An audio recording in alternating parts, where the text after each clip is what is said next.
Salut à tous amis, c'est Samy. Aujourd'hui c'est une nouvelle vidéo compte rendu. Non, pas vraiment compte rendu, mais c'est pas vraiment un compte rendu, mais c'est on va parler de ce bouquin. Et comme il est un peu vert, je vais pas vraiment, genre je vous montre comme ça des visuels, même si je vous montre que vous voyez pas grand chose, mais je vous afficherai des petites photos ou Kojolo, je sais pas qui montre cette vidéo. Du coup je voulais parler de ce bouquin qui est donc du coup Blanche-Neige, je crois que j'ai dit Cendrillon sans faire exprès, de L.P. Sicard dans la collection Les Contes Interdits, toujours à l'édition Ada. Alors je vous avais déjà présenté quelques bouquins, il y avait eu Cendrillon, Peter Pan, où j'en avais pas dans un update je crois, ouais, un compte rendu du mois. Il y a eu Peter Pan, La Petite Sirène, et aussi le dernier, je crois que c'est celui que j'ai préféré en plus, comment il s'appelle A few moments later. La Reine des Neiges, ça m'est revenu même avant que j'arrive à ma vidéo, c'est pas beau. Je peux vous donner quand elle date d'ailleurs. Je crois qu'elle date de septembre. Bref, on s'en fout. Et du coup, j'ai attaqué avec Blanche-Neige. Alors, je vais vous lire le résumé. Mais c'est toujours un public à l'article, mais là on est passé un cran au-dessus, on va dire. Une femme coupable d'un crime dont elle n'a plus souvenir, une évasion vers une forêt où la noirceur ne vient jamais seule, la découverte d'un manoir abandonné au secret bien caché, des bougies qui s'éteignent, des ombres qui se lèvent, des objets qui se déplacent d'eux-mêmes, et des coups qui résonnent contre la porte avant qu'on ne la défonce. Cette sombre écriture du conte classique Blanche-Neige et les 7 nains est un plongeon dans les eaux noires et visqueuses de la démence. Du complot et du meurtre, un pas angoissant dans les ténèbres d'un passé oublié, d'où les horreurs surgissent sans bruit ni cri gare. Il est déjà trop tard pour reculer. Que fuiriez-vous d'abord, le passé ou le présent? Alors, il est pas mauvais, mais j'ai pas aimé. Vraiment, enfin, je peux pas dire que j'ai pas aimé. Il est très très bon dans le genre. Vraiment, il est pas long, hein. Il fait exactement 197 pages avec un petit truc à la fin, genre en mode un peu de lettres. Je vous l'afficherai peut-être pas au montage parce que c'est pas spoil, mais de toute façon on va le feuilleter, peut-être que vous le verrez. Mais il est pas très long, mais il faut s'encaisser. Donc du coup, pour résumer, je le retourne s'il me fait flipper. C'est le livre, c'est simplement une fille qui s'appelle Emily. Oh, c'était dur. Emily qui a une peau très très blanche, donc on l'appelle la peau neige, donc Blanche-Neige, vous faites le lien, c'est bon, tout le monde est là. Et donc du coup on la voit dans un hôpital au début, un hôpital un peu asile, mais en même temps un peu prison. Et ça dure peut-être un mini quart du roman, genre là, une petite choupinette. Et encore que c'est un peu gros je trouve. Et en fait, tout simplement on voit une fille qui est dans un hôpital, elle se fait interroger par un policier. Elle est encore en psychiatrie, forcément. En même temps, on lui pose des questions sur les meurtres, enfin sur les actes passés, ce qu'elle a fait. On lui dit qu'il faut qu'elle avoue, mais elle sait pas en fait ce qu'elle a fait. Voilà, donc elle est persuadée qu'elle est innocente et elle sait pas ce qu'elle a fait. Donc du coup, elle va faire la connaissance d'un infirmier qui s'occupe toujours d'elle, Thomas. C'est le meilleur personnage de ce bouquin, je pense. Même si on l'a pas vu longtemps et j'aurais beaucoup aimé le voir un peu plus. Donc du coup on a un peu souvenir qui se mêle à la réalité. On sait pas trop si c'est... En fait tout le bouquin tu sais pas si c'est vrai. Tu sais pas si elle est en train de planer.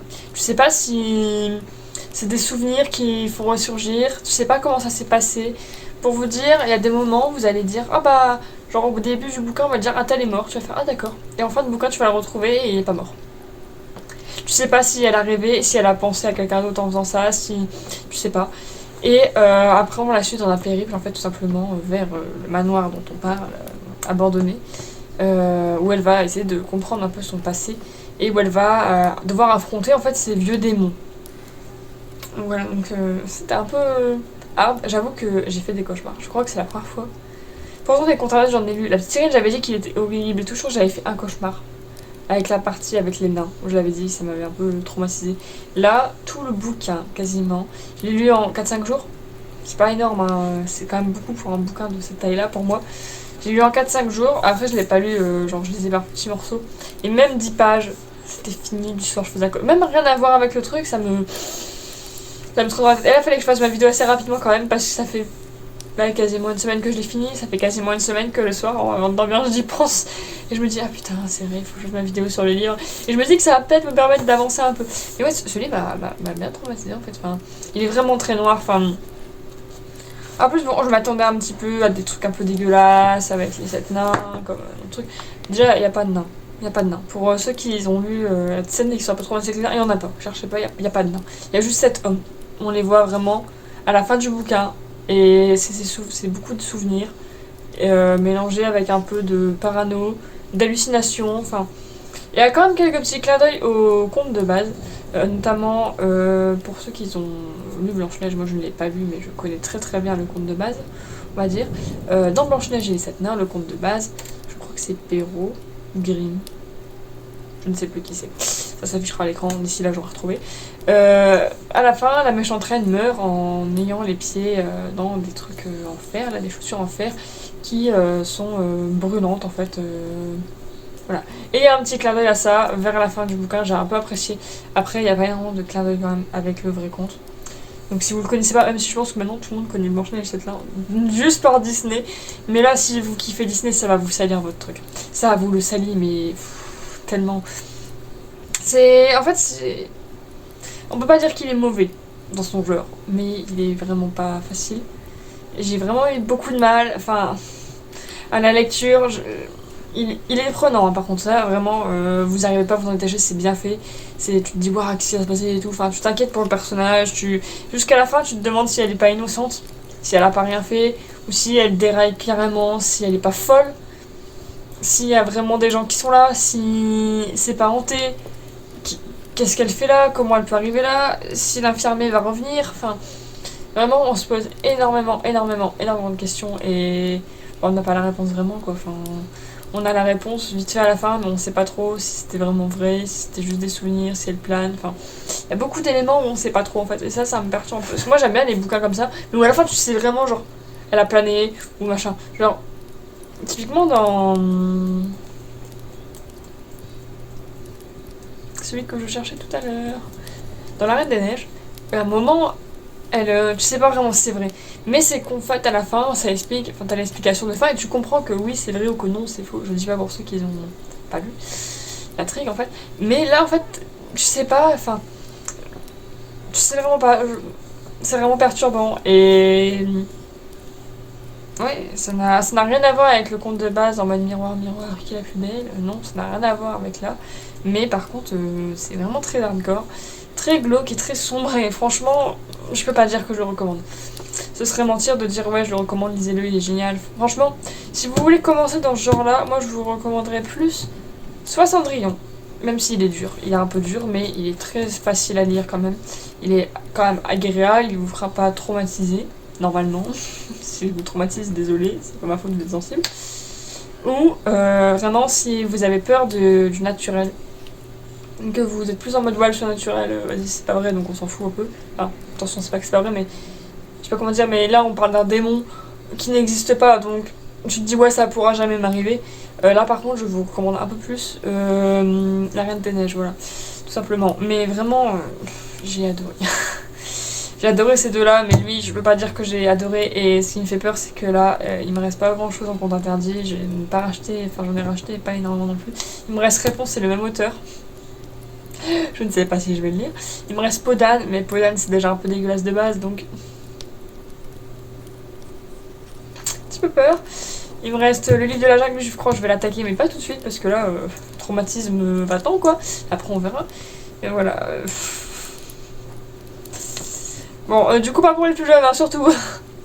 Bah moi, je suis majeure et vaccinée, et wouhou, j'ai un peu eu du mal. Hein. Mais... C'est quoi qui... on sait les latéraux, ça doit pas être mal non plus ça. Mais vraiment, c'est une collection qui est folle, mais... Je crois que là, celui-là, il a vraiment refroidi mes ardeurs. Allez, elle a écrit pas mal de choses, hein. Bon, heureusement pas trop dans la même collection, mais...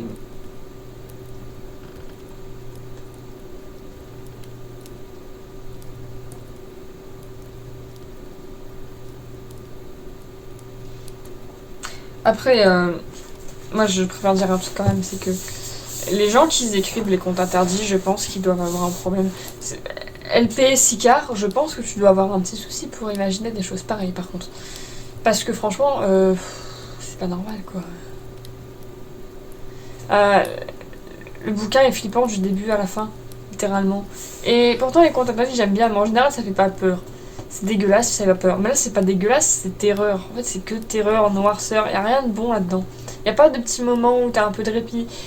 C'est un peu ce que je reproche par rapport à ceux que j'ai lus précédemment, où t'avais des petits moments de répit, où c'était un petit peu, pas joyeux, mais t'avais des petits moments où ça parlait un peu chill, où t'avais des raisons, où ça expliquait, j'ai un message, où il y avait des explications, les personnages entre eux ils communiquaient, ils cherchaient à comprendre. Là il n'y a pas de... Là t'as juste une personne seule, du début à la fin du bouquin quasiment, qui fait des monologues dans sa tête et qui tombe dans la folie. Et qui est prise entre ses souvenirs, le présent, le passé, qui sait pas trop, est-ce que ce qu'elle voit c'est vraiment vrai, si elle hallucine, enfin... Et c'est vraiment très très dur à lire tout seul je trouve, enfin tout seul oui forcément t'es tout seul, mais c'est vraiment très dur à lire, donc franchement je ne le recommande pas, vraiment je pensais pas un jour dire ça pour un conte interdit, mais celui-là je ne le recommande pas du tout. En tout cas moi j'espère que cette vidéo elle vous aura plu, je vous dis à plus pour une prochaine vidéo, ciao ciao tout le monde.